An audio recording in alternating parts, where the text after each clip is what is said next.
मैं बहुत गरीब लड़की थी। हमारे पास खाने को भी पैसे ना होते थे। हमारा बाप मर चुका था और भाई कोई नहीं था। बहनों की शादी के लिए 1 लाख रुपए की जरूरत थी। माँ ने कहा कि बहनों को दहेज ना दिया तो रिश्ता टूट जाएगा। जहाँ मैं नौकरी करती थी वहाँ 4 लड़कों ने मुझे रात गुजारने के लिए 1 लाख की ऑफर की। मैं वहाँ चली गई। जब चारों लड़कों ने मेरे साथ हवस पूरी करी तो उनका 5वां दोस्त भी आ गया। जैसे ही कमरे में आया तो उसे देखकर मेरी चीख निकल गई, क्योंकि हालात इंसान को सब्र करने पर मजबूर कर देते हैं, जिसके बारे में उसने कभी सोचा भी नहीं होता। या यूं कहे कि कभी कभी जरूरत से ज्यादा ख्वाहिशें इंसान को खत्म कर देती है। और मैं भी ना पूरी होने वाली ख्वाहिशों के सफर पर निकल पड़ी थी। मैं रात 1 बजे से इस छोटे से कमरे में बिस्तर पर पड़ी हुई थी और एक के बाद एक लड़के ने मुझे नोच डाला था। दर्द अपनी इंतहा पर था, लेकिन ये सब कुछ मैंने अपनी मर्जी से स्वीकार किया था। ना ही मुझे अपने कपड़ों का होश था और ना ही अपना। 2 ही लड़कों ने मेरा हाल ऐसा कर दिया था कि मेरा सारा वजूद जख्मी हो गया था। यह सोचकर मेरी रूह कांप रही थी कि अभी 2 लड़के और मेरे साथ अपनी हवस पूरी करने आने वाले हैं और मुझे पूरी खुशी से उन्हें वक्त देना है। मैंने कभी सोचा नहीं था कि मेरी जिंदगी की कोई रात ऐसी भी होगी। ये सब मैं भारी कीमत की वजह से कर रही थी, इसलिए पीछे हटने का तो सवाल ही नहीं था। मेरी जिम्मेदारियां और मेरे घर वालों की ख्वाहिश मुझे इस मुकाम तक ले आई थी जहां मैंने एक ही रात में 4 लड़कों के साथ। ये कोई आम बात नहीं थी। आम हालात में तो किसी लड़की के लिए ऐसा सोचना भी मुमकिन नहीं, लेकिन मैं जिस जगह खड़ी थी वहां मुझे फैसला करने में ज्यादा वक्त नहीं लगा था। वह सब सेहतमंद और तंदुरुस्त नौजवान थे जिनकी ताकत के आगे मैं कुछ भी नहीं थी। उन दोनों नौजवानों ने ही मुझे पूरी तरह अपनी हवस का निशाना बना लिया।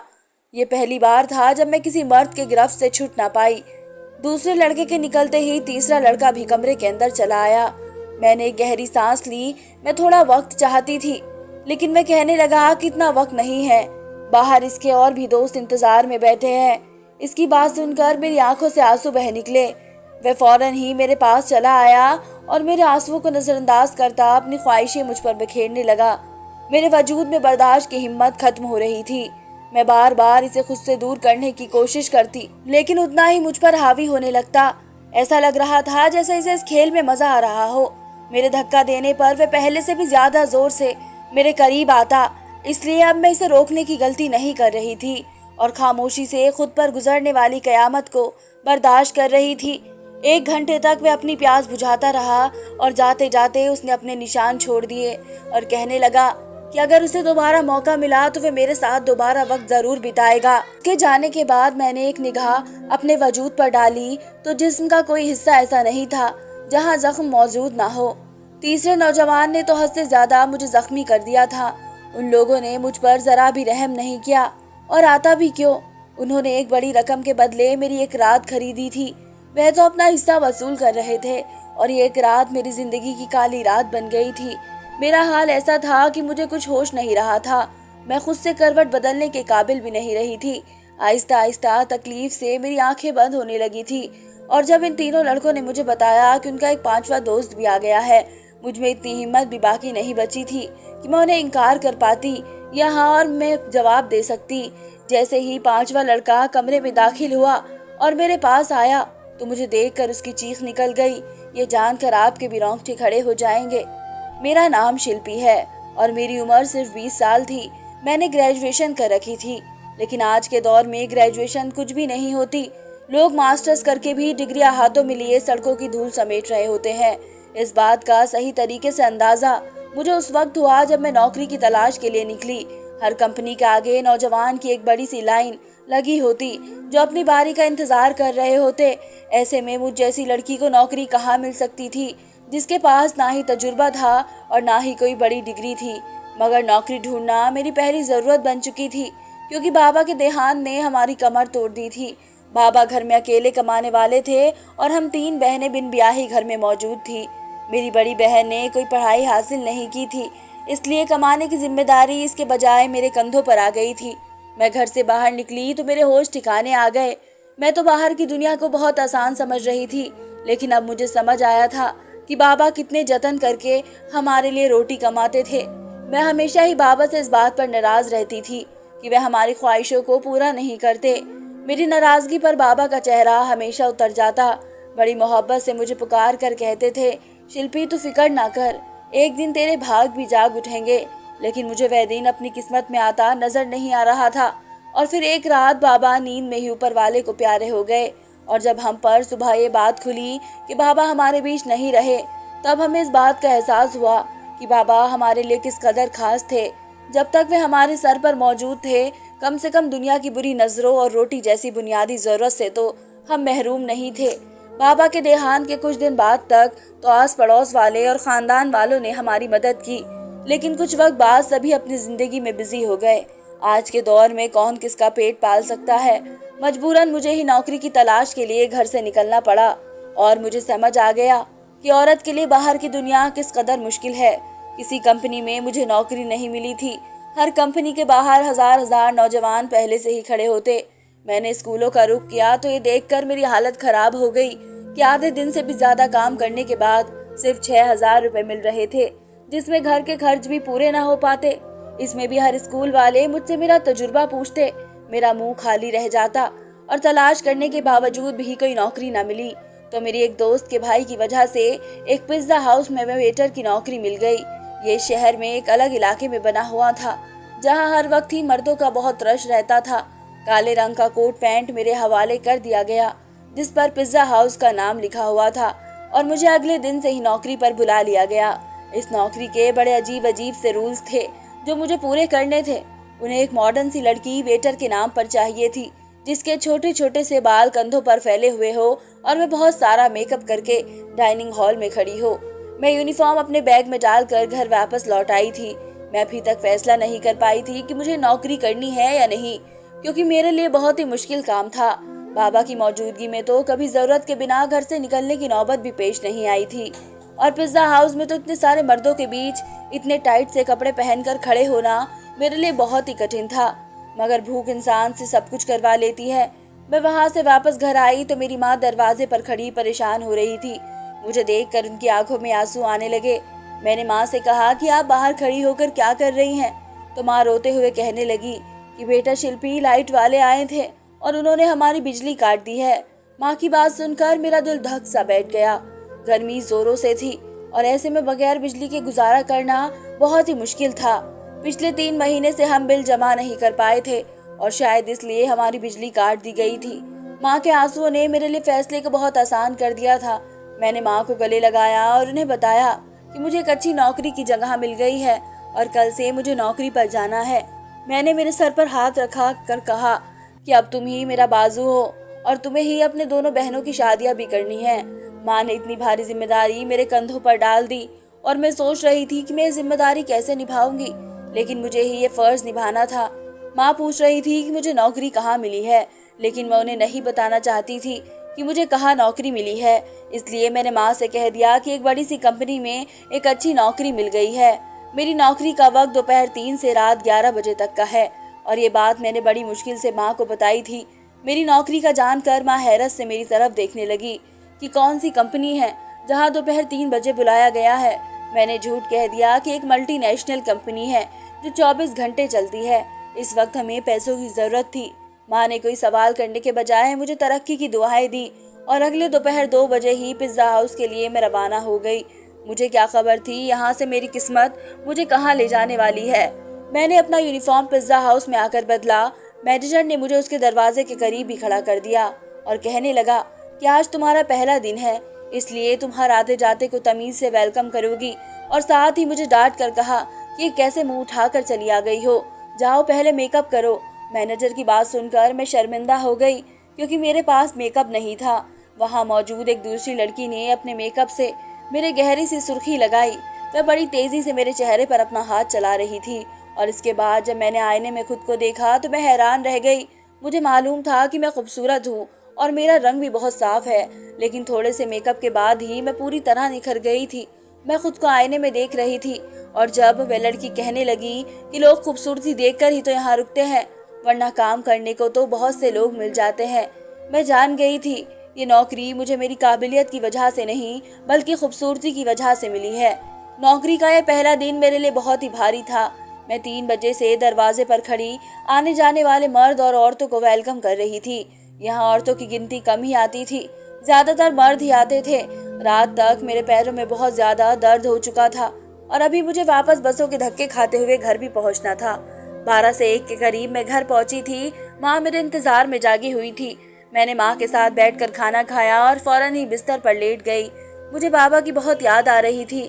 बाबा मेरे सबसे ज्यादा नखरे उठाया करते थे, फिर भी मैं हमेशा उनसे किसी न किसी बात पर रूठ जाती थी। पैरों की तकलीफ से तड़पते तड़पते नींद लग गई। पता ही नहीं चला अगले दिन मैं फिर दोपहर के 2 बजे घर से निकल गई।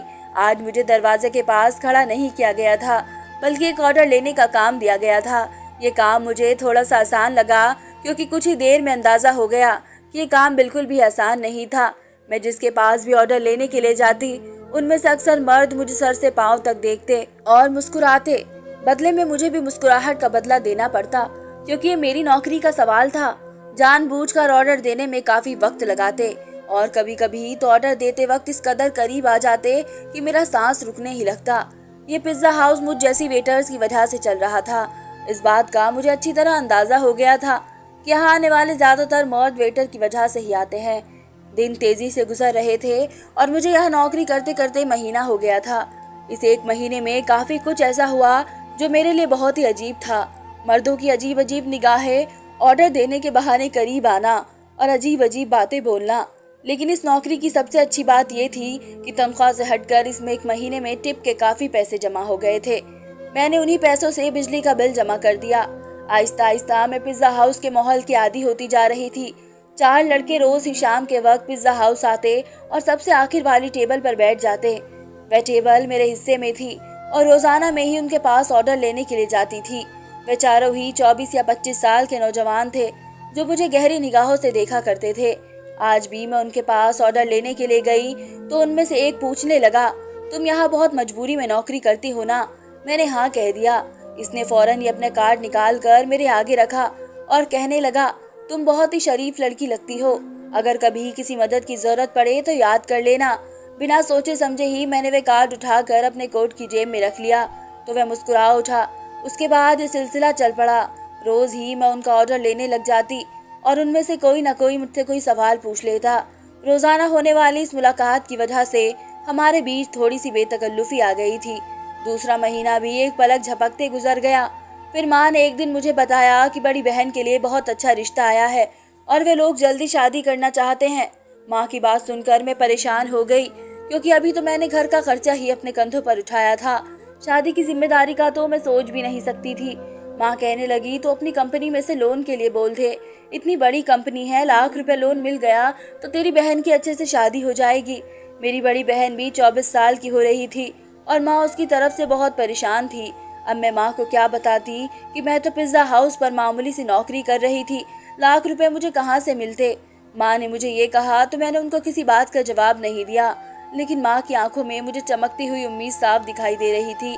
माँ को यकीन था कि मुझे कंपनी से लोन मिल जाएगा और मैं सोच रही थी कि मेरे झूठ ने मुझे कहाँ फंसा दिया है। अगले दिन मैं नौकरी पर भी सारा वक्त परेशान रही और ये बात मेरे साथ काम करने वाली लड़की ने नोट कर ली। वह मुझसे कहने लगी कि क्या बात है शिल्पी, आज तुम बहुत ज्यादा परेशान लग रही हो। मैंने उसे बता दिया कि बड़ी बहन की शादी है और मेरे पास बिल्कुल भी पैसे नहीं है। मेरी बात सुनकर वह कहने लगी, तो इतना खर्च करने की क्या जरूरत है, सादगी से विदाई कर दो। इसकी बात सुनकर मैं सोच में पड़ गई। वह ठीक ही तो कह रही थी, इतना मसला बनाने की जरूरत क्या थी। घर आकर मैंने माँ को यही राय दी कि वह सादगी से बहन की शादी कर दे, लेकिन मेरी बात सुनकर वो कहने लगी, हर किसी को हमारे मसले का अंदाजा नहीं है। लड़के वालों ने पहले ही दहेज के नाम पर एक लंबी लिस्ट थमा दी और अगर मैंने खाली हाथ तेरी बहन को विदा किया तो इसके ससुराल वाले सारी जिंदगी से बातें सुनाते रहेंगे। माँ की बात सुनकर मुझे गुस्सा आ गया। मैंने कहा कि ऐसी जगह दीदी की शादी करने की जरूरत ही क्या है। मेरी बात सुनकर माँ नाराज हो गई और कहने लगी, बहुत मुश्किल से तेरी बहन का एक अच्छी जगह से रिश्ता आया है और तू इसमें भी नुक्स निकाल रही है। अगर आज तेरा बाप जिंदा होता तो मुझे तेरी मिन्नत न करनी पड़ती। वह खुद ही अपनी बेटी के लिए कैसे भी करके रकम जमा कर लेते। माँ की आंखों में आंसू आ गए थे और उनकी बात ने मेरा दिल भी दुखा दिया था। वह ठीक ही तो कह रही थी कि अगर बाबा जिंदा होते तो वह किसी भी तरह पैसे जमा कर लेते। मैंने माँ को गले लगाया और उनसे वादा किया कि मैं जल्द ही पैसों का इंतजाम कर लूंगी। मैं खुद भी नहीं जानती थी कि इतने सारे पैसे मुझे कहाँ से मिलेंगे। बाप का साया वाकई औलाद के लिए बहुत बड़ी बात होती है। वह अपनी जान पर खेल कर भी औलाद को जिंदगी के साथ सुख देता है, और मेरे लिए अपने बाप की जगह लेना बहुत मुश्किल था। दिन यूं ही परेशानी के आलम में गुजर रहे थे। मैंने पिज्जा हाउस के मैनेजर से पैसों की बात की थी, लेकिन मेरी बात सुनकर जिन नजरों से उसने मुझे देखा था, मैं खुद ही जमीन में गड़ गई थी। वह लड़के अब भी रोजाना पिज्जा हाउस आते थे। मैं उनका ऑर्डर लेने गई तो उनमें से एक ने कहा, क्या बात है, आज तो आपका चेहरा बिल्कुल ही उतरा हुआ है। इसकी बात सुनकर न जाने क्यों मेरी आंखों में आंसू आ गए थे। वे बार बार पूछने लगे कि मैं उन्हें अपनी परेशानी बताऊं। ना चाहते हुए भी मैंने उसे अपना मतलब बता दिया, क्योंकि मुझे भी किसी ऐसे इंसान की तलाश थी जिसके आगे मैं खुलकर अपना दर्द बयां कर सकूं। मेरी बात सुनकर उसके चेहरे पर मुस्कुराहट आ गई और कहने लगा, कितनी छोटी सी बात के लिए आप इस कदर परेशान हो रही हो। आपको अपना कार्ड इसलिए तो दिया था, कोई भी परेशानी हो तो आप हमें याद कर ले। मैं हैरत से उनके चेहरे को देखने लगी। मैं सोच भी नहीं सकती थी कि वे 4 अजनबी लड़के मुझे पैसे दे सकते हैं, लेकिन उन चारों ने फौरन ही मुझे लाख रुपए की पेशकश कर दी थी। मैं हैरत से आंखें फाड़े उनकी तरफ देख रही थी। वे कहने लगे, 1 लाख रुपए देना उनके लिए कोई बड़ी बात नहीं है, लेकिन मुझे भी उनके लिए कुछ काम करना होगा। उनकी बात सुनकर मैं चुप होकर रह गई थी। उन लड़कों को मुझसे क्या काम होगा, ये बात समझने में मुझे ज्यादा देर नहीं लगी थी। मैंने फौरन ही घबरा कर कहा कि मैं एक शरीफ घर से ताल्लुक रखती हूँ और मैं कोई गलत काम नहीं कर सकती। वह हंसकर कहने लगे कि हमने सिर्फ आपको ऑफर दिया है, स्वीकारना आपके हाथों में है। हाँ करनी है या नहीं आपकी मर्जी, लेकिन आज के दौर में 1 लाख रुपए आपको कोई भी नहीं देगा, चाहे वह आपका करीबी रिश्तेदार ही क्यों ना हो। ये बात तो उनकी बिल्कुल ठीक थी, लेकिन मैं अपनी इज्जत को गिरवी रखकर 1 लाख हासिल नहीं करना चाहती थी, इसलिए मैंने उन्हें साफ इनकार कर दिया। मैं हालात से पूरी तरह थक चुकी थी और ऐसे ही थकी हारी जब लौट कर घर आई तो मेरी माँ और बहनें मेरे इंतजार में थी। माँ ने बताया कि दीदी के ससुराल वाले 1 महीने बाद ही शादी की बात कर रहे हैं और वे दीदी के साथ साथ छोटी को भी अपने छोटे बेटे के लिए लेना चाहते हैं। इसी तरह एक खर्च में 2 शादियां हो जाएंगी। छोटी के रिश्ते का सुनकर जहां मुझे खुशी हुई थी, वहीं 1 महीने का वक्त सुनकर मेरी जान निकल गई। पैसों का कोई इंतजाम नहीं हो सका था और माँ मुझ पर उम्मीद बांधे बैठी थी। मैंने एक नज़र अपनी दीदी के चेहरे पर डाली, जहां बहुत वक्त के बाद मुझे खुशी के रंग नजर आ रहे थे। मैं दीदी के ससुराल वालों से मिली थी। वे लोग वाकई बहुत अच्छे थे, लेकिन आज के दौर में सादगी और बगैर दहेज के कौन दुल्हन विदा करवाता है। वे भी इसी तरह के लोग थे। मैं अपनी बहनों की खुशी को हमेशा कायम देखना चाहती थी। मैंने माँ से कहा कि आप शादी की तारीख पक्की कर दें, मैं पैसों का इंतजाम कर लूंगी। मेरी बात सुनकर घर में खुशी की लहर दौड़ गई थी, मगर वे लोग इस बात से बेखबर थे कि ये खुशी मेरी खुद की बर्बादी के बदले उन्हें हासिल होने वाली है। अगले दिन मैंने उन चारों लड़कों से हामी भर ली। वे मुस्कुरा कर कहने लगे, हम जानते थे कि आप जरूर मान जाएगी। उन चारों ने एक रात के लिए मुझे अपने साथ ले जाने की बात की थी। मैंने माँ को बताया कि साल के खत्म होने की वजह से कंपनी में काम बहुत ज्यादा है, मुझे एक रात कंपनी में ही गुजारनी होगी। कंपनी ने मेरा लोन स्वीकार कर लिया है, इसलिए मैं उनकी बात मानने पर मजबूर हूँ। लोन पास होने की बात सुनकर माँ इस कदर खुश हो गई कि उन्होंने मुझे रात रुकने की इजाजत भी दे दी और मैं पिज्जा हाउस से छुट्टी लेने के बाद उन चारों लड़कों के साथ चली गई। उन चारों ने मुझे अपनी दरिंदगी का निशाना बना डाला और जब 5वां लड़का अंदर आया तो मुझे देखकर उसकी चीख निकल गई, क्योंकि पूरा बिस्तर खून में भरा हुआ था और मैं अपनी जिंदगी की शायद आखिरी सांसें ले रही थी। उसने फौरन ही मुझे अपने बाजू में उठाया और गाड़ी में डालकर छोटे से अस्पताल में ले आया, जहां शायद इसका कोई जानने वाला ही डॉक्टर था। कई घंटे आईसीयू में रहने के बाद मेरी बर्बादी की गवाही दे रहा था वो लड़का। उन चारों का ही दोस्त था, लेकिन इसके अंदर इंसानियत अभी बाकी थी। इसे मुझ पर रहम आ गया था, वरना शायद मैं इसी बिस्तर पर दम तोड़ जाती। मैंने माँ को फोन करके बता दिया था कि मेरी कंपनी से छुट्टी नहीं हुई है। इस लड़के ने अस्पताल का सारा खर्च खुद उठाया और इसके दोस्तों से 1 लाख रुपए लेकर मुझे दे दिए थे। वे चारों बहुत अमीर कारोबारी लोगों के बेटे थे। अगर वो चाहते तो बगैर मुझे बर्बाद किए भी मेरी मदद कर सकते थे। मेरे ठीक होने पर मुझे अस्पताल से छुट्टी मिल गई थी और रकम भी मेरे हाथ आ गई थी, लेकिन अब कुछ भी पहले जैसा नहीं रहा था। इस लड़के ने मुझे अपनी फैक्ट्री में नौकरी की ऑफर कर दी थी और यकीन दिलाया था कि मैं वहां इज्जत से नौकरी करूं। आज मेरी दोनों बहनों की शादी हो गई थी और मैं इस लड़के की फैक्ट्री में नौकरी कर रही हूँ। एक बात मैं अच्छी तरह जान गई थी कि आज के इस दौर में बगैर मतलब के मदद करने वाले लोगों की तादाद ना होने के बराबर है। नौकरी करने वाली लड़कियों को इज्जत की नज़र से देखें, क्योंकि वे बहुत ही मजबूरी की हालत में अपने घरों से निकलती है, चाहे फिर वह तंग लिबास पहनकर किसी पिज्ज़ा हाउस के दरवाजे पर ही क्यों ना खड़ी हो। तो दोस्तों, ये थी मेरी आज की कहानी। उम्मीद है आपको आज की कहानी पसंद आई होगी। कहानी अच्छी लगी तो उसको लाइक ज़रूर कीजिए, अपने दोस्तों के साथ शेयर ज़रूर कीजिए। अगर आपने अभी तक मेरे चैनल को सब्सक्राइब नहीं किया है तो जल्द से जल्द मेरे चैनल को सब्सक्राइब करें, ये आप सबसे गुजारिश है, ताकि आपको मेरी हर आने वाली वीडियो की नोटिफिकेशन टाइम पर मिल सके। धन्यवाद दोस्तों।